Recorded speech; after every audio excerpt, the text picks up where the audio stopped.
안녕하세요. 이 여자가 사는 법 이여사입니다. 다 잘들 지내셨나요? 추석도 있었고요.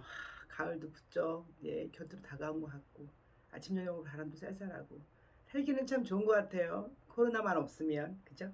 네. 지난번에 제가 모시 이야기를 드렸었고 삼배 이야기를 드렸었어요. 이번에는 옥사라는 천을 한번 보여드릴까 합니다. 옥사. 이렇게 보여드리면 뭐 못이나 옥사나 별 차이가 없을 것 같이 보이실 것 같아요. 그죠? 화면으로 보면. 근데 이제 못이는 말씀드렸던 것처럼 식물성 섬이잖아요. 근데 옥사는 이제 우리가 알고 있는 실크예요. 근데 사람들이 못이랑 실크랑 되게 많이, 그러니까 옥사랑 많이 헷갈려요. 그래서 이건 못이가 아니에요 라고 왜냐하면 이게 뻣뻣하거든요. 뻣뻣해요.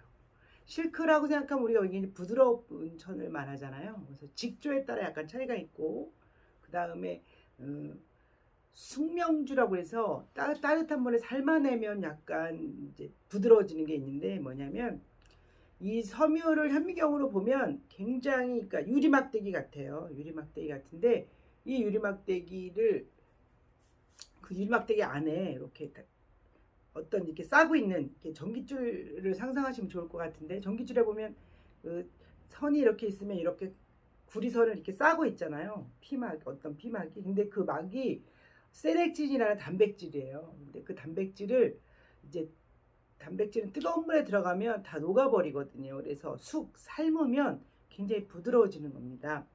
물론 얇게 짜고 두껍게 짜고 뭐 직접 문양을 넣고 짜고 이거에 다 문양 이름이 실크가 다른데 이제 이 명주는 생명주 그다음에 옥사 이렇게 두 가지 이름이 같은 이름을 쓰는 거예요. 생명주다 그다음에 옥사다 이렇게 말하거든요. 그래서 이렇게 명주인데 굉장히 빳빳한 얘네들은 뭐를 만드냐 그러니까 생명주로 짠 게 뭐냐면 생고사라는 천이 있어요. 그거는 이제 쓰개를처럼 이렇게 빳빳해야 되는 옷들도 좀 이렇게 힘이 있어야 되는 옷을 만들 때 이제 생고사 생명주를 썼어요. 근데 저희는 지금 제일 많이 쓰는 게 이제 조각보에 그러니까 작업할 때 제일 많이 쓰게 돼요. 이 명주를. 그래서 이 명주로 이번에는 그 여의주문보라고 하는데 여의주문보 이렇게 용이 여의주를 물고 있다 그래서 여의주문보라고 하거든요. 그래서 이렇게 이 모양이 동글동글하게 보여야 돼요. 이 모양이 이렇게 동글동글하게 보여야 되는데 이 여의주문보를 가지고 제가 음, 재미있는 작업을 한번 해볼까 합니다. 근데 조금 시간이 많이 걸려서 이번 영상은 두 개로 나눠져야 되지 않을까 이런 생각이 들어요. 작업 기간이 원래 오래 걸려서 어, 다른 거보다 요 여의주에 이 천을 넣고 하는 게 시간이 되게 오래 걸려요. 그래서 요거는 조금 나눠서 이번에는 두 편으로 보여드리도록 하겠습니다. 네, 이렇게 이제 여의주 문보를 만들기 위해서는 이제 천에다가 이제 이렇게 제가 요거를 이렇게 잘랐거든요. 요거는 지금 7 곱하기 7인데요. 7 곱하기 7의 종이에 가운데다가 이렇게 구멍을 뚫어서 이렇게 놓고요. 이렇게 이제 이 헤라라는 도구를 이용해서 이렇게 자국을 내줄 겁니다.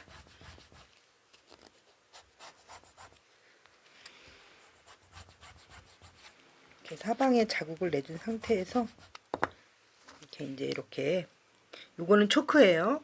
연필 아니고 초크로 가운데 요 배꼽처럼 된 데를 체크를 해주시면 이렇게 자국이 나고요. 이렇게 보이면 이렇게 표시가 납니다. 이렇게 재단을 해주시면 되거든요. 그래서 여기 여의주문보 만들 때 재단하는 방법이었습니다. 네, 처음에 이렇게 7 곱하기 7이라는 그 종이를 딱딱한 종이를 잘라서 가운데다 배꼽 표시를 해가지고요 재단을 했잖아요. 그죠? 이렇게 재단을 했고요. 재단한 상태에서 이렇게 선을 모서리를 접어서 이렇게 가운데다가 모아주는 겁니다. 이렇게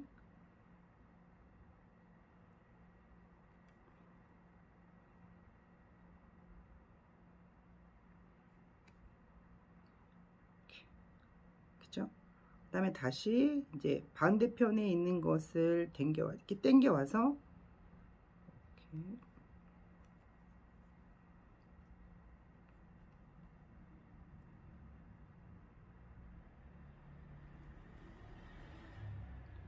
가운데를 이렇게 짚어 주시고요. 짚어 준다는 표현이 맞아요. 같은 자리를 계속 짚어 줘야 되니까요. 이렇게 당겨오고 당겨오면 어떤 모양이 되냐면 이런 모양이 되는 거죠. 이 모양이 되면 한쪽으로 치워놓고 바늘이 섞일까봐. 네. 다 당겨오니까 이 모양이 되면 여기를 이렇게 끝에를 손으로 다 만져주셔야 돼요. 여기를 안 만져주면 모서리가 안 맞아요. 그러니까 끝에를 잘 이렇게 만져주시고, 어떤 분들은 이렇게 여기를 이렇게 다 감침질도 하기도 해요. 굉장히 반듯하게 하려고. 근데 저는 성격이 그렇게 꼼꼼하지 않은 편이라서 제가 그냥 하겠습니다. 이렇게 사실 어떤 거 만들 때 정석은 없어요. 왜냐하면 이게 학교에서 수업으로 가르친 게 아니고 집집마다의 그 어머니한테 아니면 할머니한테 이렇게 배웠던 거기 때문에 이게 정석이다라고 말하기는 힘든 것 같아요. 어떤 사람은 이 사람이 옳다, 저 사람이 옳다 하는데 그렇진 않은 것 같고요. 이렇게 형식에 따라서 그냥 이렇게 만들면 될 것 같아요. 이렇게. 자, 이렇게 계속해서 얘도 이렇게 하면 끝까지 보여드릴까요? 이렇게.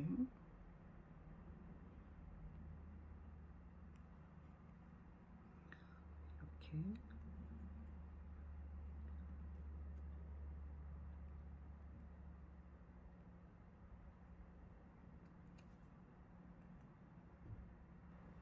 예, 이렇게 하면 아까처럼 이렇게 하면 이런 식으로 예, 모양이 잡혀집니다. 이렇게 모양이 잡혀지면 여기서 이제 매듭을 짓겠죠. 매듭 지을 때 이렇게 매듭을 지을 때 요 끝에다가 이렇게 넣으세요. 그냥 자르면 나중에 되게 지저분해 보일 수 있거든요. 그래서 이렇게 자르시고요.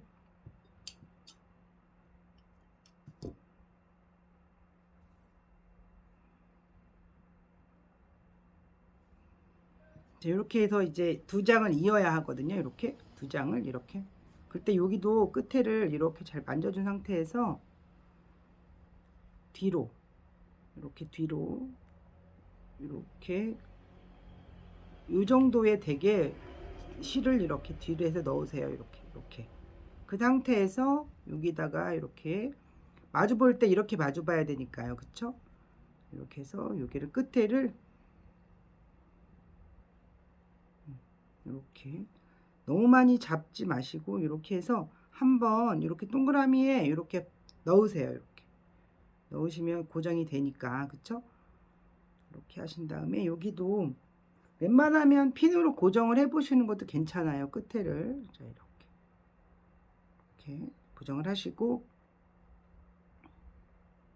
여기를 이렇게 두 개를 감침질 해 주는 거예요.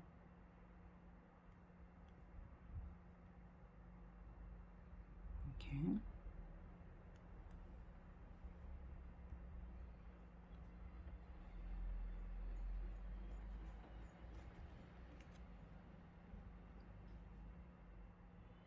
그래서 감침질을 끝까지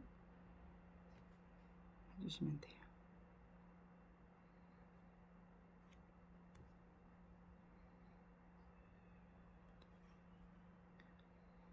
이게 굉장히 이제 아까 저희가 재단할 때 7cm로 재단했거든요. 근데 이제 이렇게 딱지를 접으면 5cm 정도 돼요. 5cm. 그래서 내가 어떤 사이즈로 어떻게 만들 것이냐 그거는 이제 재단을 하면서 어디다 쓸 건지 그 재단을 하면서 치수를 정확하게 하시는 게 좋겠죠.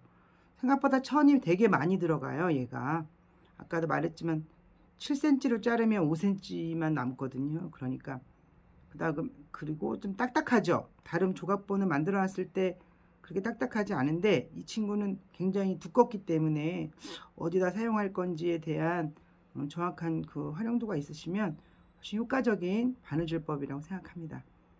그래서 이번에는 제가 완성까지는 못 보여드리고 이 시간이 오래 걸려서 어디까지 보여드리냐면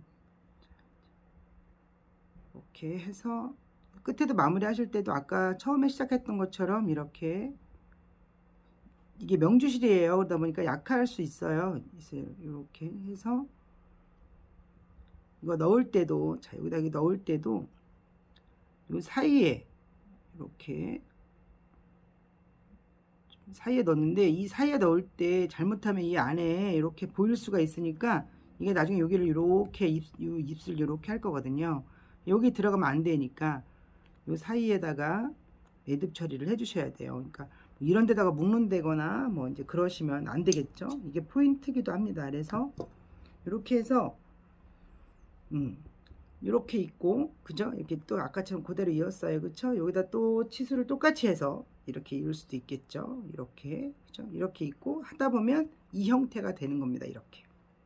이렇게 형태가 되는데, 자 여기에 이제 천을 넣고 이제 여의주, 제가 아까 여의주라고 말씀드렸잖아요. 이 여의주 만드는 방법은 제가 다음 영상에서 촬영해서 보여드리도록 하겠습니다.